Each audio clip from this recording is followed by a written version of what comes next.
લે ધક તો ખવાઈ ગયો જો મિત્રો સેજુ ક્યાં ગઈ? તો કેમ છો મિત્રો, welcome to my new vlog. તો અત્યારે આપણે જો ક્લાસીસ જવા હાટું તૈયાર થઈ જશે પૂરા રેડી ને આ જો ગોદડા પાથરે છે. મારી મમ્મી જો ટાઈટ વેતી ઓછી વાડો રાખીને બેસી ગયા. વિડીયો ચાલુ કર્યો ને એટલે મારી મમ્મી સેજુ કે વાયડી ને જો એ ઓછી કહું કેમ કે હમણાં 2 દિવસ છે ને બહુ ઠાર પડે તો કાંઈ આપણે ક્લાસીસ જાય. આ તો બધા રેમતું કર્યા જ કરશે.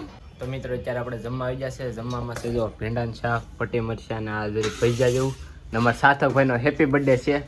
કહેતો હેપી બર્થડે છે હે? ના રે ના.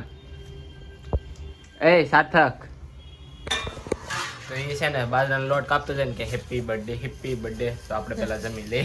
તો અત્યારે આપણે જમીન ઉભા થઈ ગયા ને કિશુબેન આવીને જમવા બેઠી ગયા.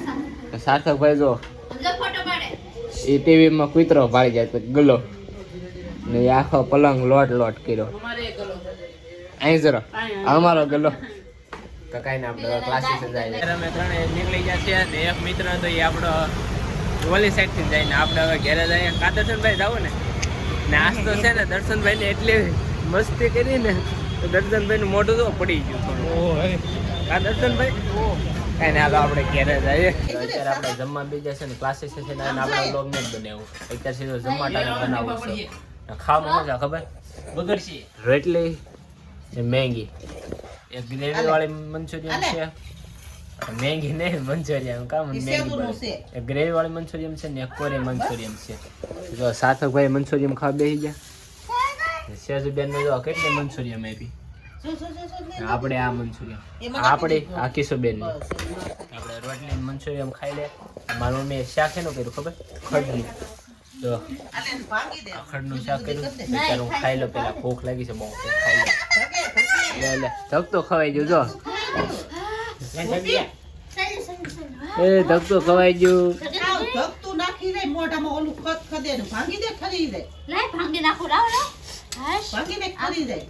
થકી ગયો હે કઈ ના હાલો આપણે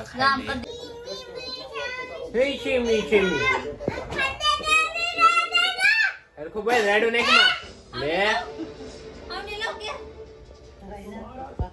બેઠી જા તો બેસી જા હલતો ને બેસી જા લે ઉભો રે હું વાગી જશે 10 ને આપણે હાડે હકેલવાની કરી દીધી છે શરૂઆત. તો એટલે હકેલી નથી ને હકેલવાની છે હજી ગેલેરી આખી ફેરી. શું કરું ના તમે કોઈ કમેન્ટ કેમ નથી કરતા? કમેન્ટ કરો અમને આમ ઇન્ડસ્ટ્રી મજા આવે કે નહીં હજી છે માણસ હોવે છે. આપણે વિડીયા બનાવશું એવું નથી પણ અહીંયા તમને ખબર તો છે હું કામમાં હલવાઈ ગયેલો છું એટલે બનતા નથી. પણ જેમ તમારો પ્રેમ ને સપોર્ટ મળશે એમ હું બનાવી વિડીયા તમારી એ મારી ગેરંટી. પણ અત્યારે શું થોડું કામમાં હલવાઈ જાય ને એટલે બનતા નથી.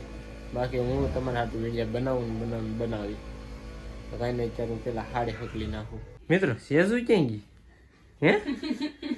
સેજુ નથી દેખાતી તો જો આગળ દેખા હે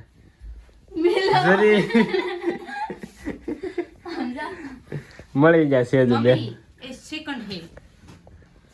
ચલો ભાઈ આ અમારે ફાટલે હાડી એક નીકળી. હાડી હકલાઈ ગઈ છે, બંડલ બંધાઈ જાય છે અને એક હાડી આ જઈ હતી ને બીજો લોટ ખડકી દીધો છે ઓલી રૂમમાં. હવે આયા જો આ બંડલ હજી હારવાના છે. અમારે સેજ કિશુબેન ને જો બસ કરતા જાય ને બધું ખેરતા જાય. મારી મમ્મી આ 2 બંડલ છે બાંધી. આપણે છે ને વિડીયો થોડો બનાવવા મળીએ. મોજમાં લાગે કામ તો કરવું ને થપા થપી કરે હે કાંઈ ને હાલો ભાઈ આપણે છે ને બનાવવા મળીએ ફટાફટ. વ્લોગ એડિટ કરવા મળે બનાવવા શું મળીએ. અત્યારે અમારે છે ને સેજબેનનો પથારી કરવાનો વારો આવી ગયો છે. અમારી મમ્મીને જો મજા નથી લાગતી. એનું મોઢું લબડી ગયું ને જો ઓસાડ ખેરે આ શાળાનું ઓસાડ ખેરે ને એટલે એમાં અર્થિંગ લાગે. અને જો એ ઓસાડ ખેર નાખે ને આવી ટાઈટના કિશુબેન નહીં માણા સવારે નહીં એટલે વધારે ટાઈટ લાગે. હું 2 દિવસા બહુ ઠાર પડે. હું છે ને આ રૂમમાં હાડી હકેલું શું કામ કે ટાઈટ ભાઈ નહીં ને ઠરી જાઉં ને એટલે બધું હું આ રૂમમાં હાડી હકેલી નાખું સેજબેનની વાટે બધા વિભા છે કે ક્યારે પથારી કરીને ક્યારે અમે ખોઈ જાય. ઘણા ટાઈમ પછી સેજબેને ફાઇનલી કમ્પ્લીટ કરી નાખી છે એની પથારી ને હવે આપણે છે ને ખોઈ જાય. તો આજનો વિડીયો અહીંયા સુધી જતો. જો ગમ્યો હોય તો લાઈક કરી નાખજો, ચેનલ બનાવી તો સબસ્ક્રાઈબ કરી નાખજો. મળે છે બીજા બ્લોગમાં. ત્યાં સુધી બાય બાય.